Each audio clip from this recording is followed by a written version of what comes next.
Hey, we're Fade Aways. We're at Batch House, and you're watching Beers with Bands. Hey guys, thanks for joining us. Thanks for having us. Why don't you guys introduce yourselves and what you're drinking today? Okay, my name is Owen. I'm the drummer, and I'm drinking the pale ale. It's got a bit of a fruit infusion. I'm really liking it so far. My name's Duncan, and I got the Dunkel Weiss beer, which is like a chocolate chip banana bread thing, which is very interesting, but I like it. My name's Reed. I got the Hell's Lager. My name's Sean, and I have the premium lager. So you guys have been touring with the beaches a little bit. Has there been any venues that have stuck out in your mind and you're like, oh, we got to go back to this place? Yeah, definitely. The one in Montreal was beautiful. It was called the Corona Theater, and it was, I guess, probably like a sort of mid-19th century old theater in like West Montreal, and it was just so beautiful. There was like a mural on the ceiling, and like there was the theater boxes and stuff at the sides, and that was one of the first venues that we played that was sort of like really just beautiful, I think. You know, we played like a few big venues, but that was the first one that stuck out as being like just gorgeous. So. And do you guys have any dream venues, like anywhere in the world that you guys would love to play if given the opportunity? I've always wanted to play Red Rocks in is that in Phoenix? It sounds like it's in Colorado. Okay, yeah, I'd love to play Red Rocks. I'm a rep Toronto and say Massey Hall. Oh. Yeah. I'd say maybe Alexander Palace in London. Really, okay. really big, cool room. Yeah. You stole my answer. Yeah. I mean, I hope that we're playing there together, but like let's do the Rogers Center or the Go big or go home. the Sky Dome. OG. Gotta bleep out the R word center.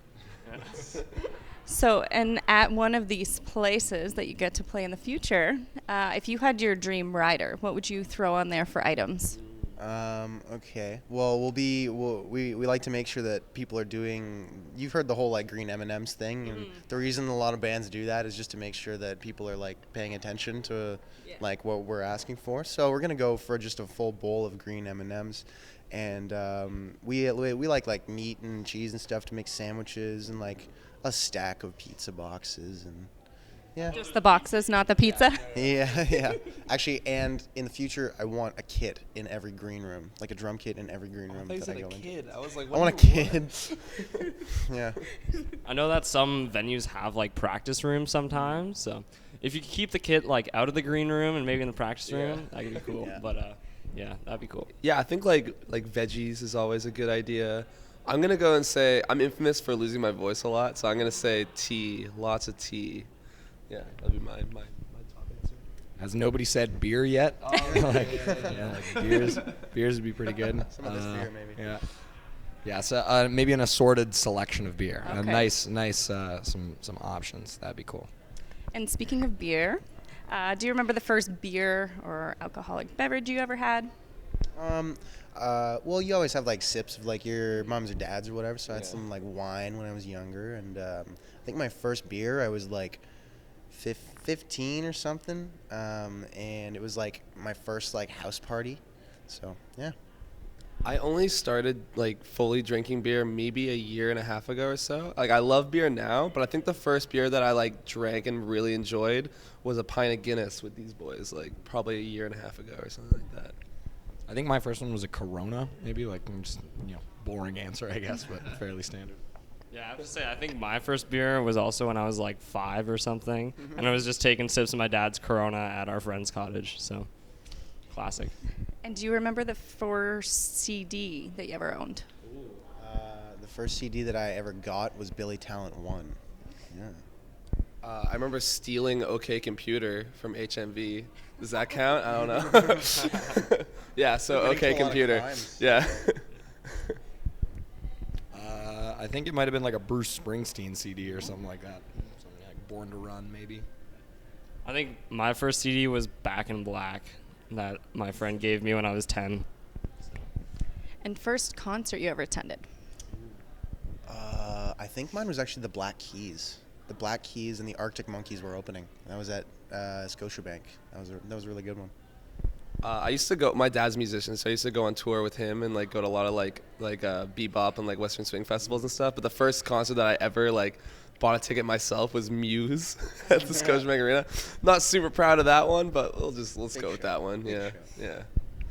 I think my first one was Kiss. I saw them play in Halifax with some family friends. Yeah, full on blood spitting, zip lining, like the whole Wow. deal. And I was like, I think I was 9 or 10 or something. And there were some dudes like smoking weed in front of me, and I didn't even know what that was at the time. Like, yeah, super weird time, but it was great. First time smoking weed. Yeah,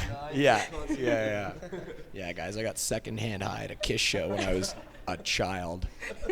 Zip lining. There's zip lining. yeah. Paul Stanley on I think my first concert that I remember attending was probably Smashing Pumpkins at Massey Hall when I was 11. But I have to say, I did not enjoy that concert at all because they only played their like new album that they were playing at the Okay. time, and I had only ever heard like Cherub Rock or Today. So I was just kind of like, I was pretty Bummed out. disappointed. I was like, I don't know who you are. Like, who are you anymore?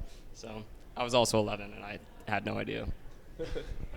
So if you guys were given the chance to brew your own beer, you each get to give an answer to this and throw in a personal secret ingredient and name it after one of your songs. What would it be? Okay, well, we can start off really easy with some Kentucky. Let's go for like a Kentucky sour, green apple sour, I think. Something really, it's got some bite to it, I'd say. Answer? Oh man, I don't know. Let's go with Taste of Life. Maybe throw like a tab of acid in there. Open your mind. Like, yeah, I don't know. I'm not like a beer specialist, so let's just throw something else in there. Yeah, like acid. That's my answer. Solid. It's very original. I think I would do like a THC infused beer, but like low key. It would just be like you could be drinking a regular beer and it tastes totally fine, like a standard like European lager or whatever. But there's like a shitload of THC in it, so you get like crunk while you're drinking it, and we can call it the I won't call lager. Dude, now call it the She Don't Know Why I'm High. I'm gonna go for that As They Brew, and it's a orange infused sort of lager, maybe a little bit of hops in there. I'm hoping that would taste good. But Appropriate answer. So where can everybody find you guys on your socials? Well, we got Instagram, we got Facebook, we got music on Spotify, all that stuff, Apple Music, and we're all on Instagram too, just posting funny stuff. He's got he's got a new film project that he's working on where he just makes these cool little videos in like a day and posts them up, so that's really cool. And some of us play in other bands too, so there's some more music to check out if you want to. Lots of content. Yeah, exactly. Perfect.